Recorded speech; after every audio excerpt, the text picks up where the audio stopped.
రాజు weds Rambai hero Akhil Raj car పైన దుండగులు దాడి చేశారు. ఈ వివాదం అనేది రోజు రోజుకి ఇంకా ముదురుతుందా, వివాదం తగ్గుతుందా అంటే తగ్గుముఖం పట్టినట్టే అంటూ నిన్నటి సందర్భాలు చెప్తూ ఉన్నాయి. అయితే అఖిల్ రాజ్ కారు పైన ఎవరు దాడి చేశారు, ఎందుకు దాడి చేశారు, ఇంత దుర్మార్గానికి ఎందుకు ఒడిగట్టారు, ఇలాంటి కొన్ని విషయాలు చాలామంది కూడా తెలియట్లేదు. కొంతమంది సోషల్ మీడియాని ఎప్పటికప్పుడు ఫాలో అయ్యే వాళ్ళు, న్యూస్ని ఎప్పటికప్పుడు చూసే వాళ్ళకి మాత్రం తెలుస్తుంది. కానీ చాలామంది కూడా ఐడియా లేకుండా పోయింది. అసలు వివాదము ఎక్కడ స్టార్ట్ అయ్యింది, ఎందుకు ఇంత ఘోరంగా ఆ హీరో పైన, కుటుంబం పైన ఎందుకు విరుచుకుపడుతున్నారు, అసలు తప్పు ఎవరిది, తప్పు లేనప్పుడు ఎందుకు ఆ పర్సన్ పైన అంత ఘోరంగా పడుతున్నారు. ఖచ్చితంగా తప్పు ఉండే ఉంటుంది, ఎంత హీరో అయితే మాత్రం ఏంటి, తప్పున్నప్పుడు ఖచ్చితంగా శిక్షించాలి అని చెప్పేసి చాలామంది కూడా భావిస్తున్నారు. అయితే ఇలాంటి తరుణంలో అసలు ఈ వివాదం ఎక్కడ స్టార్ట్ అయింది అంటే డెలివరీ బాయ్ రమేష్ అన్నమాట తన పేరు. అయితే అఖిల్ రాజ్ కుటుంబము ఒక వస్తువు ఆర్డర్ పెట్టారు. అదేవిధంగా వాళ్ళ పక్కన ఉన్నటువంటి ఇంకొక అపార్ట్మెంట్ వాళ్ళు ఇంకొక వస్తువుని ఆర్డర్ పెట్టారు. అయితే డెలివరీ బాయ్కి ఆయనకే కన్ఫ్యూజ్ అయ్యాడా, లేకపోతే టెక్నికల్ ఇష్యూస్గా వాళ్ళకి ఈ విధంగా తారుమారైపోయిందా తెలియదు. కానీ ఒక రాంగ్ పార్సల్ని మాత్రం అఖిల్ రాజ్ ఇంట్లో డెలివరీ ఇచ్చాడు. అయితే కుటుంబ సభ్యులు ఏం చేశారు, ఎవరో ఒకరు ఆర్డర్ చేసి ఉంటారులే అని చెప్పేసి వాళ్ళు కూడా దాన్ని ఓపెన్ చేసి చూశారు. అదే ఓపెన్ చేసి చూసిన తర్వాత అరే మనం ఆర్డర్ చేసింది ఇది కాదు అని చెప్పేసి ఎవరైతే ఆర్డర్ చేస్తారో వాళ్ళ కుటుంబ సభ్యులు అప్పుడు తెలుసుకున్నారు.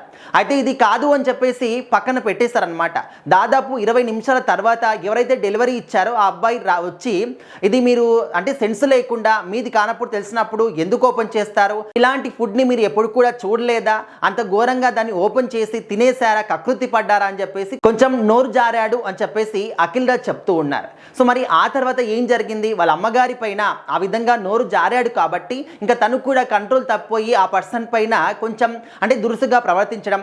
దాన్ని డెలివరీ బాయ్ ఏం చేశాడు, నువ్వు హీరో అని చెప్పేసి ఇంత విరవీగుతున్నావా, నేను వైరల్ చేస్తాను అని చెప్పేసి దాన్ని ఫోన్లో అంటే వీడియో రికార్డ్ చేశాడు. అది కాస్త సోషల్ మీడియాలో విపరీతంగా వైరల్ అయిపోయింది. అందరూ కూడా ఏమనుకున్నారు, అరే ఒక హీరో పొజిషన్లో ఉండి ఒక సినిమా చేసేసరికి ఇంత గర్వం వచ్చిందా నీకు, అప్పుడే అంత విరవీగిపోతున్నావు, ఒక డెలివరీ బాయ్ పైన ఇంత దారుణానికి ఒడిగడతారా అని చెప్పేసి చాలామంది కూడా ఇన్ఫ్లుయెన్సర్లు కావచ్చు, యూట్యూబర్లు కావచ్చు, న్యూస్లో కావచ్చు అఖిల్ రాజ్ పైన పెద్ద ఎత్తున ఒక నిజంగా ఇది ఆయన పైన తప్పుడు ప్రచారం అని చెప్పేసి మనకైతే తెలియదు. బట్ ఆయన చేసినటువంటి ఆ ఒక వీడియో అనేది చాలా వైరల్ అయిపోయింది. ఆ తర్వాత పోలీస్ కేసులు అంటూ ఇంకా డెలివరీ బాయ్కి మద్దతుగా ఎవరైతే డెలివరీ చేస్తూ ఉంటారో వాళ్ళందరూ కూడా ఏకమైపోయారు. అందరూ కూడా వెళ్ళి హీరో అఖిల్ రాజ్ పైన గచ్చిబౌలి పోలీస్ స్టేషన్లో పోలీస్ కేసు నమోదు చేశారు. అయితే అప్పుడు అఖిల్ రాజ్ ఏం చేశాడు, ఇది వివాదం అనేది ఇంకా ముదిరిపోతుంది అని చెప్పేసి ఆయన కూడా పోలీస్ స్టేషన్కి వెళ్దాము అని చెప్పేసి బయటకు వచ్చిన వెంటనే వీళ్ళంతా ఎవరైతే ఉన్నారో అంటే వీళ్ళందరూ కూడా వాళ్ళ యొక్క అపార్ట్మెంట్ దగ్గర కాచుకొని కూర్చున్నారు. ఎప్పుడు ఆ పర్సన్ బయటకు వస్తాడు, అఖిల్ రాజ్ తన పైన దాడి చేద్దాము అని చెప్పేసి. ఇంకా కారు బయటకు వచ్చిన వెంబటే అందరూ కూడా కారు పైన దాడికి దిగేశారు. అక్కడ హీరో అఖిల్ రాజ్ ఏం చేశాడు, ఇది ఖచ్చితంగా నాకేదో ముప్పులాగా అనిపిస్తుంది అని చెప్పేసి కారు లోపల నుంచే వీడియో తీసి ఆ వీడియో ప్రూఫ్గా పోలీస్ స్టేషన్కి వచ్చాడు. ఆయన కూడా గచ్చిబౌలి పోలీస్ స్టేషన్లో వ్యతిరేకంగా వీళ్ళకు కూడా కేసు నమోదు చేశాడు. సో ఇరు పక్షాదులు ఇద్దరు కూడా ఒకరిపైన ఒకరు పోలీస్ స్టేషన్లో కంప్లైంట్ అయితే ఇచ్చుకున్నారు.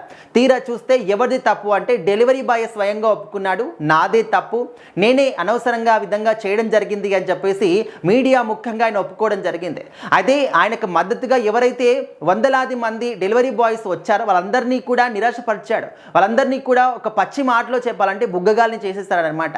సో మొత్తానికి ఈ వివాదంలో ఇక్కడ హీరో అఖిల్ రాజ్ది మాత్రం తప్పైతే లేదు అని చెప్పేసి తేలిపోయింది. సో మరి ఈ వివాదంలో చాలామంది కూడా ఇంకా మాట్లాడిన వాళ్ళు హీరోదే తప్పు అని చెప్పేసి, అంత యాటిట్యూడా అని చెప్పేసి, అంత గర్వమా అని చెప్పేసి చాలామంది మాట్లాడారు. కానీ అంటే ఆయన కూడా దురుసుగా ప్రవర్తించలేదని కాదు, కానీ ఒక తల్లిని, వాళ్ళ అమ్మని ఎవరైనా కూడా ఆ విధంగా మాట్లాడితే ఖచ్చితంగా ఎలాంటి వాళ్ళకైనా కూడా కోపం వస్తుంది, ఎవరైనా కూడా కంట్రోల్ తప్పిపోతారు.